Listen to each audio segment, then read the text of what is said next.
Assalamualaikum warahmatullahi wabarakatuh. Salam Sobat Jensut. Selamat datang di acara Bincang Pakar, Bincang Info Faktual bersama Pakar dengan saya Tri Murniati. Acara Bincang Pakar diselenggarakan oleh Humas Unsud bekerjasama dengan LPPM Unsud dan disponsori oleh BSI Cabang Purwokerto. Baik, untuk episode kali ini, episode ke-7, kita akan mengambil tema kekerasan terhadap anak. Dan kita sudah menghadirkan satu narasumber, yaitu Ibu Dr. Eri Wahyuningsih, Esket MKes, atau yang biasa kita panggil Mbak Eri. Beliau adalah staf dari Pusat Riset Gender dan Anak LPPM Unsud dan juga dosen pada jurusan Kesehatan Masyarakat FIKES Universitas Jenderal Sudirman. Baik, mari kita sapa beliau. Halo Mbak Eri. Halo. Apa kabar? Baik, alhamdulillah. Mbak Murni apa kabar? Baik juga. Oke, kali ini kita mengambil tema kekerasan terhadap anak. Ya. Nah, kira-kira Mbak Eri di Pusat Riset Gender Anak ya, itu bisa nggak sharing tentang gambaran di Kabupaten Banyumas terkait dengan kekerasan terhadap anak dan juga misalnya perbandingan laki-laki perempuan, kemudian pelakunya ataupun jenis kekerasan yang ada, dan juga bagaimana sih dampaknya terhadap anak? Iya, baik. Terima kasih Mbak Murni. Senang sekali bisa ketemu di acara ini ya. Mudah-mudahan nanti kita bisa sharing ilmu dan pengalaman tentang kekerasan terhadap anak. Kalau dari angka, sebetulnya Kabupaten Banyumas ini termasuknya sangat tinggi. Karena kalau di Jawa Tengah sendiri, posisinya saat ini ranking kedua. Oke. Di kabupaten untuk Kabupaten Banyumas. Kemudian untuk perbandingan jenis kelamin anak-anak yang mengalami kejadian kekerasan ini memang didominasi oleh perempuan ya. Oke. Masih didominasi perempuan meskipun ada juga anak laki-laki yang menjadi korban kekerasan. Nah, rentang usianya memang didominasi pada anak usia sekolah. Antara 5 sampai kurang lebih 10-12 tahun.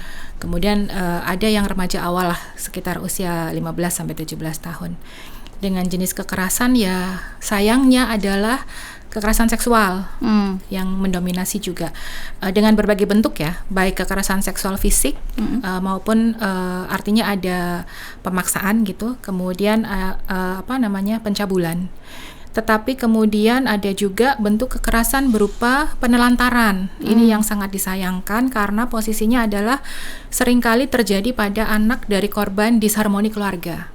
Ayah ibunya tidak harmonis, kemudian anak ditelantarkan gitu. Atau misalnya dalam tanda kutip jadi rebutan. Antara ayah dan ibunya Iya, itu jadi kasihan karena anaknya bingung harus tinggal di mana. Dia ingin di kota X, ternyata harus ikut ibunya pindah ke kota lain seperti itu. Nah, itu yang menjadi masalah ya. Artinya kekerasan itu kan tidak hanya bersifat fisik, tetapi juga verbal, kemudian emosi, kemudian termasuk diantaranya penelantaran. Yang dimaksud penelantaran itu adalah tidak dipenuhinya hak-hak anak. Pemenuhan hak anak ya? Ya, termasuk diantaranya anak jadi terganggu sekolah atau bersekolah tetapi tidak dibiayai. Kemudian kebutuhan sandang pangan papan tidak terpenuhi. Ya mungkin masih dapat gitu, tetapi tidak sebanyak yang kebutuhan dia. Nah, itu sudah masuk ke kekerasan. Nah, dampaknya tentu luar biasa ya Mbak, karena kan anak ini kan fase di mana kita sedang membangun memori, membangun karakter seperti itu. Nah, kejadian kekerasan ini kan live event yang tidak menyenangkan. Nah, sehingga ketika itu terjadi pada anak, dampaknya macam-macam. Kalau yang fisik jelas ya, mungkin ada kecacatan, luka, sampai dengan terganggunya fungsi si anak itu. Fungsi bermain, fungsi belajar, fungsi berinteraksi sosial seperti itu terganggu. Kemudian juga berikutnya adalah dia secara sosial mungkin jadi malu atau takut, tidak berani bertemu orang lain seperti itu. Kemudian secara psikologis, memori yang buruk ini akan mempengaruhi proses dia berpikir, membedakan yang salah dan yang benar, yang baik dan yang buruk. Nah, sehingga resiko terberat dari kejadian kekerasan ini adalah pengulangan. Ada reproduksi. Jadi si anak korban kekerasan ini berpotensi untuk mengulangi kekerasan itu, apakah kepada dirinya sendiri, kepada orang lain, atau nanti kepada pasangan di masa mendatang atau bahkan ke anaknya. Nah, ini yang dampak terberatnya ini nih yang harus kita pahami bersama. Kurang lebih begitu, Mbak Murni. Baik, terima kasih Mbak Eri. Sangat kompleks gitu ya ternyata sangat apalagi tadi terkait dampak, ternyata tidak hanya secara fisik tapi juga psikologis, dan ada dampak jangka panjang yang nantinya akan berpengaruh yang masif terhadap tumbuh kembangnya anak tersebut sampai dengan dia tumbuh dewasa ya. Iya, betul sekali. Terkait dengan hal ini, kira-kira dari Pusat Riset Gender Anak sendiri, apakah ada suatu program khusus atau kegiatan apa yang mungkin bisa berkontribusi terhadap upaya penanganan ataupun pencegahan kekerasan terhadap anak? Ya, kalau dari Pusat Riset Gender Anak ini sebetulnya track record-nya sudah cukup panjang, Mbak. Sekarang kan namanya Pusat Riset Gender Anak ya. Kalau dulu masih pakai nama Pusat Penelitian Gender Anak dan Pelayanan Masyarakat, itu memang ada kelompok sasaran khusus yang kita tangani terkait dengan pemenuhan hak anak, yaitu kelompok anak-anak pekerja migran Indonesia. Nah, itu juga kita kawal terkait dengan upaya pemenuhan tumbuh kembang mereka, terutama dari segi sosial.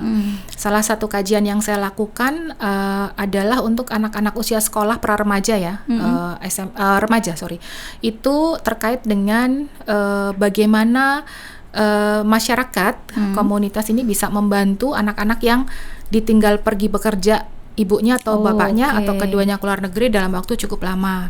Nah, itu kan secara perkembangan mental sosial mereka timpang ya. Ya, karena posisi ibunya tidak di ibu sini atau ya, bapaknya, atau keduanya. Atau keduanya di luar negeri gitu. Iya, untuk bekerja ya. Beda kalau teman-teman di Unsud kan ke luar negeri untuk studi lanjut, anak-anak bisa dibawa. Nah, tetapi kalau pekerja migran itu kan kita tahu ya gambarannya ekonomi menengah ke bawah, pendidikan menengah ke bawah. Sehingga ketika dia harus pergi ke luar negeri meninggalkan anaknya, ini anaknya juga situasinya kan dalam tanda kutip masih kekurangan.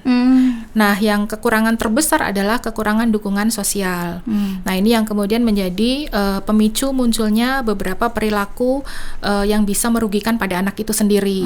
Misal mulai merokok terlalu awal gitu kan, berpacaran terlalu dini seperti itu, sampai dengan keterlibatan penyalahgunaan narkoba gitu ya. Walaupun itu hanya kasuistik, tidak semuanya.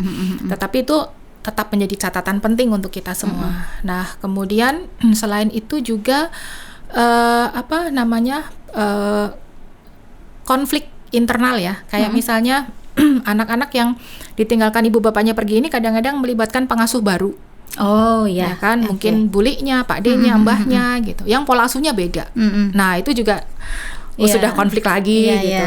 Kesannya kayak ya nggak apa-apa kan, itu biasa gitu. Tetapi nanti dampak kedepannya ini yang kemudian harus kita perhatikan, karena itu akan ngefek ke pembentukan karakter individu. Nah, itu yang sebetulnya yang paling harus di-highlight di situnya. Kalau masa kininya mungkin asal bapak ibunya kirim uang nggak masalah ya. Tapi kan kemudian yang gitu lain gitu. Nah, selain itu kami pernah juga bersinergi dengan Paguyuban Peduli Buruh Migran dan Perempuan Banyumas, namanya Seruni.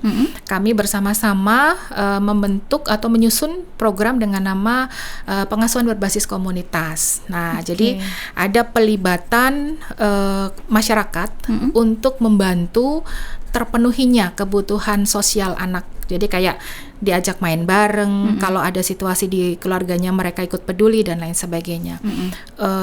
Itu sekitar tahun 2010-2011, sudah cukup lama itu. Ya. Tapi alhamdulillah masih diadopsi di beberapa wilayah, karena Kabupaten Banyumas ini juga 20 besar kantong migran Indonesia. Nah, itu kan artinya banyak anak-anak yang ditinggal pergi orang tuanya. Monitor lebih lanjut gitu ya. Betul.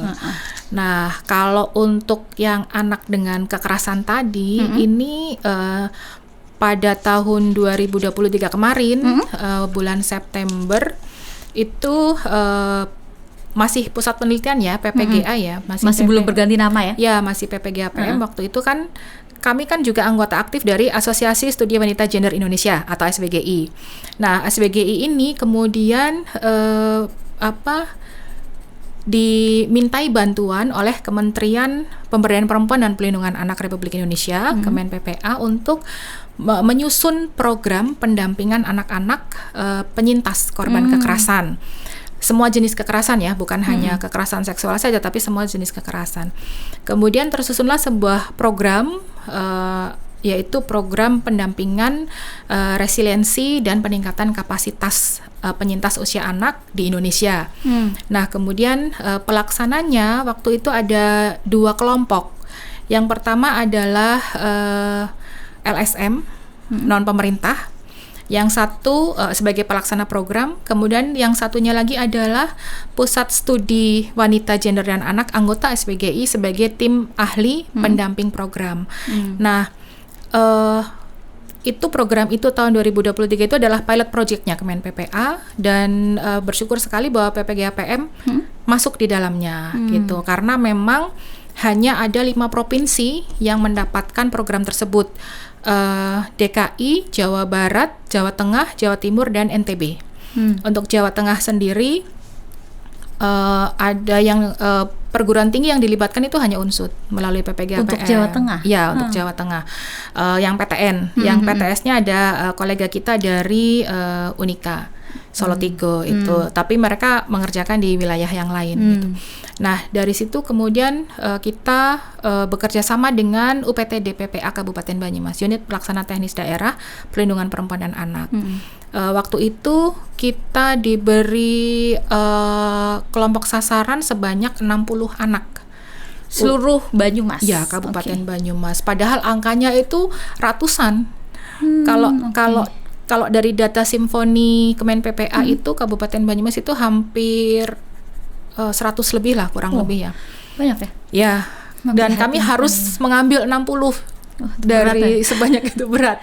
Seleksinya? Iya, dibatasi usia 5 sampai 17 tahun. Kalau masuk batasan usia itu berarti yang bersangkutan bisa ikut program ini ya? Betul, kita jangkau. Kemudian mereka sudah masuk tahap terminasi berdasarkan pelayanan UPTD PPA, yaitu sudah mendapatkan asesmen psikologis, mendapatkan pendampingan dari UPTD PPA, tetapi si anak ini belum resilient. Belum mandiri, lebih ke arah apa ya, mampu menghadapi situasinya dia gitu, sehingga dia bisa move on. Jadi belum move on lah istilahnya. Jadi sudah make peace dengan kondisinya ya? Iya, bisa dibilang seperti itu. Iya. Kayak apa ya namanya, engage with the situation gitu ya. Nah, anak-anak yang belum itu yang kita rekrut, kita jangkau, ada 60 orang tersebar, Mbak Murni, dari Lumbir sampai ke pokoknya seluruh Kabupaten Banyumas sampai ke Tambak, ujung ke ujung. Kena semua itu.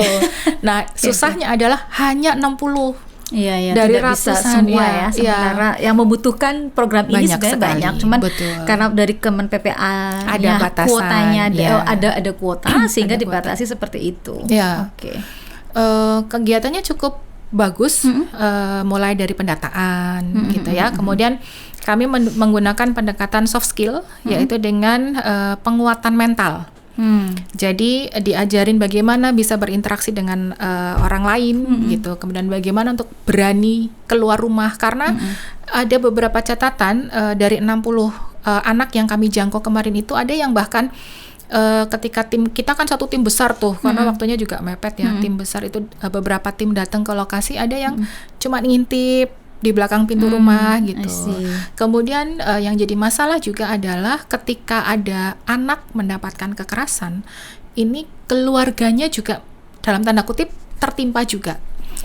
Karena kan stigma anak korban kekerasan kan masih negatif ya, apalagi kalau kekerasannya seksual. Itu stigmanya masih sangat kuat, sehingga si orang tua ini ada juga kunjungan awal mereka menolak.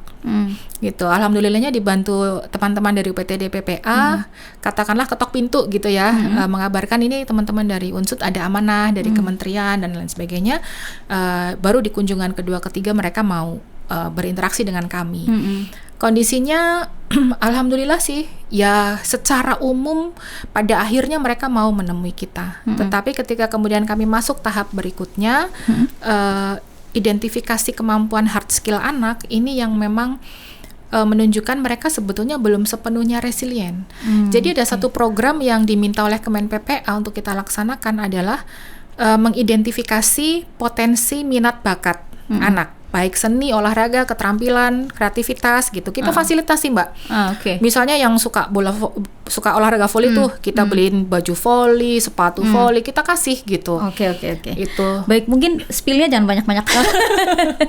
Biar nanti tetap ini. Oke. Jadi kalau boleh disimpulkan tadi yang pertama sudah dibahas terkait kejadian kekerasan terhadap anak.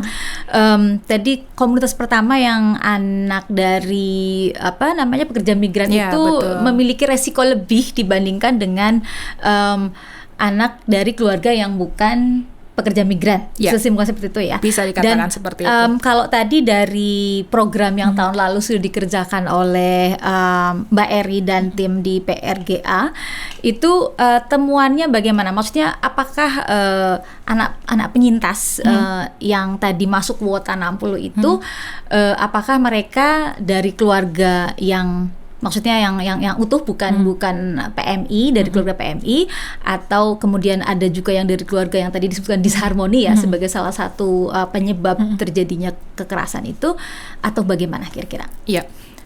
Yang keluarga disharmoni tidak terlalu banyak. Oh, surprisingly Ya. tidak terlalu banyak. Hanya ada 1 atau 2 anak. Dari Itu- total 60 ya? Iya, yang kekerasannya juga lebih kekerasan emosional ya. Artinya si anak ini jadi rebutan. Oh, rebutan kedua orang tuanya? Iya, kalau misalnya kan kesepakatan perpisahan orang tua itu adalah anaknya pada hari sekolah dia sekolah di tempat salah satu orang tuanya, nanti akhir pekan dia ikut salah Ikut yang satunya. satunya, Ya. Nah itu kan anaknya jadi secara fisik kelelahan juga, secara emosional juga dia lelah karena juga ada keterbatasan kegiatan. Tetapi lain dari itu ya keluarganya keluarga dalam tanda kutip lengkap. Gitu ya. Hanya saja kan kalau kita ngomong keluarga lengkap nggak sekedar fisik ya Mbak Murni, ya kan, ada keluarga lengkap yang physically lengkap tetapi emotionally, Tidak socially engage ya. gitu ya, kurang ada Iya. kehangatan di keluarga. Betul. Apalagi kan isunya fatherless country ya kita, dan itu memang real. Kita masih oke. banyak menemui itu. Kemudian satu kejadian yang khas pada kekerasan pada anak adalah pelaku itu biasanya adalah orang yang dikenal oleh anak. Justru. Iya, orang terdekat. Dan ini juga beberapa kasus juga pelakunya adalah orang dari lingkungan dia. Berarti seseorang yang mereka kenal sehingga mungkin menganggapnya harmless seperti itu? Betul, Oh, oke. betul. Itu resiko tertinggi pada kekerasan pada anak, yaitu yang khas adalah pelaku adalah orang yang dikenal oleh anak bahkan oleh keluarga, kemudian memiliki otoritas terhadap anak. Makanya kan kalau kita baca kejadian kekerasan anak, kok bisa dilakukan oleh mungkin omnya, gurunya, pengajarnya, atau orang yang dewasa di sekitar situ. Anaknya punya trust ke orang itu, gitu. Oh, karena power relation-nya berbeda. Betul. Sehingga oke. Nah, itu resiko berbahayanya paling tinggi Malah di lebih situ. tinggi ya, Ya. seperti itu ya. Ya, dan dibandingkan misalnya orang yang tak pelakunya dikenal. orang tidak dikenal seperti itu. Kan kalau kita secara alamiah ngajarin anak-anak kita juga kalau sama orang yang nggak dikenal hati-hati. Iya, jadi gitu otomatis kan, gitu. anak tersebut sudah punya pikiran bahwa oke, ini tidak dikenal, saya nggak akan betul. kalau ditanya-tanya misalnya bisa bikin batasan seperti itu Iya, ya. tapi kalau udah dikenal dengan- kan tidak iya, gitu. Sehingga memang ada beberapa kasus yang kemarin kami jangkau itu orang yang di lingkungannya dia. Ada yang tetangganya, Iya. kemudian kejadiannya itu satu pelaku beberapa korban juga pelaku yang satu circle lah istilahnya lah. Satu Kalau lingkungan. dari temuan program tahun lalu 2003 itu untuk pelaku itu sendiri misalnya yang terbanyak itu yang di mana? Maksudnya kalau Sobat Jensut paham aware dengan ini kan paling tidak nanti kita bisa istilahnya bisa paham dan nanti di sekitar kita bisa aware bahwa ada resiko-resiko seperti itu. Di rumah, di lingkungan. Kejadiannya di rumah sendiri. Ya, Seperti dan itu. berarti tadi kalau dari temuannya programnya Mbak Eri itu pelakunya tadi kan disebutkan orang terdekat ya, orang terdekat atau Orang dekat lah. orang dekat Iya. yang dikenal anak Iya. seperti itu. Nah, bisa disebutkan lagi secara spesifik misalnya tadi siapa saja seperti itu? Kalau secara umum saja ya, karena kan 60 kan saya harus buka file dulu nih siapa pelakunya gitu. Dan itu kan confidential ya, kerahasiaan. Tetapi yang teridentifikasi otomatis adalah orang-orang yang memang dikenal anak, seperti tetangga, kemudian teman bermain, kemudian anggota keluarga yang lain, kemudian sebetulnya ada yang pelakunya adalah anggota keluarga sendiri, tetapi karena situasinya tidak mungkin untuk kami jangkau, sehingga itu masih dalam penanganan UPT DPPA. Kemudian itu tiga kelompok yang kita temui. Jadi orang tetangga, kemudian anggota keluarga yang dekat, gitu. Kemudian teman bermain. Teman bermain itu kan bisa kakak kelas dan lain sebagainya. Termasuk ada yang komunitas yang dia berinteraksi bersama di situ, kemudian ada yang mengambil kesempatan di situ. Iya. Oke. Jadi cukup ini juga ya Pak. Paling tidak kan ketika kita sudah mengetahui bahwa pihak-pihak tersebut merupakan pihak yang ada resiko sebagai pelaku seperti itu. Kalau makanya kemudian kampanye untuk anak-anak melindungi diri sendiri itu harus sedini mungkin. Sebetulnya Kemendikbud dan Kemen PPA itu punya, sampai sekarang menurut saya ada satu kampanye yang paling efektif, yang jangan sentuh tubuhku. Itu kan lagu untuk anak-anak balita. PAUD itu sudah diajarkan sebagai bentuk pencegahan ya. Itu sebetulnya itu yang dalam tanda kutip ya harus masif, itu di situ pendekatan itu. Nah, saya kira kalau misalnya kalau ini kan Mbak Eri melakukan kegiatan atau upaya pencegahan ataupun penanganan ini sebagai di institusi ya, di unsut gitu. Misalnya kalau untuk mahasiswa misalnya ya, Sobat Jensut, itu mereka bisa nggak punya peran seperti itu? Bisa sekali dong, karena kan mahasiswa ini kan levelnya pradewasa ya. Nanti saya yakin nih teman-teman Gensut ini pasti kan apalagi yang di tingkat akhir pasti sudah punya proyeksi ke depan. Saya lulus tahun berapa, bekerja, kemudian menikah di usia berapa, yang mungkin bisa jadi 1-2 tahun dari sekarang. Yang pasti pertama adalah pencegahan itu adalah betul-betul melindungi diri sendiri dulu.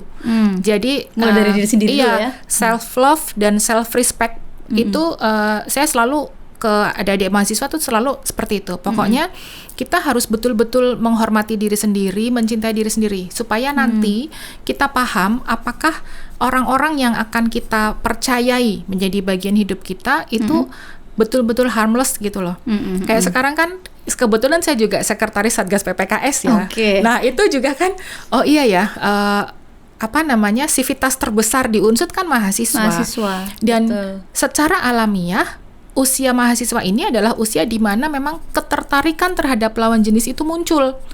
Memang tidak terelakkan begitu. Nah, tetapi ketika ada interaksi itu muncul, wajarlah naksir sesama teman kuliah, kakak kelas, adik kelas gitu. Itu wajar gitu.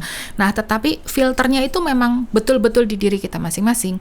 Nah, untuk anak-anak yang pernah ada riwayat kekerasan, kalau itu belum selesai, unfinished business gitu ya, itu berpotensi mempengaruhi interaksi ini, Mbak Murni. Jadi memang pernah ada yang kami tangani, memang ada unfinished business. Alhamdulillah tertangani dengan baik gitu. Nah, saya berharap teman-teman Gensut yang nonton kita nih sekarang nih, kalau ngerasa saya pernah tuh ngalamin kayak gitu ya. Kita kan di Unsut ada dosen PA, ada dosen BK, gitu kan. Kemudian sebetulnya dulu Pusat Riset Gender Anak juga punya layanan konseling remaja gitu kan. Kalau butuh temen ngobrol, kita punya banyak resource kok untuk kesana gitu. Jadi jangan disimpan sendiri gitu. Betul, karena itu harus diselesaikan. Jangan sampai disimpan sendiri. Dampaknya bisa ke depan mungkin. Maksudnya sekarang di repress gitu ya, tapi nanti meledaknya malah berbahaya. I see. Oke.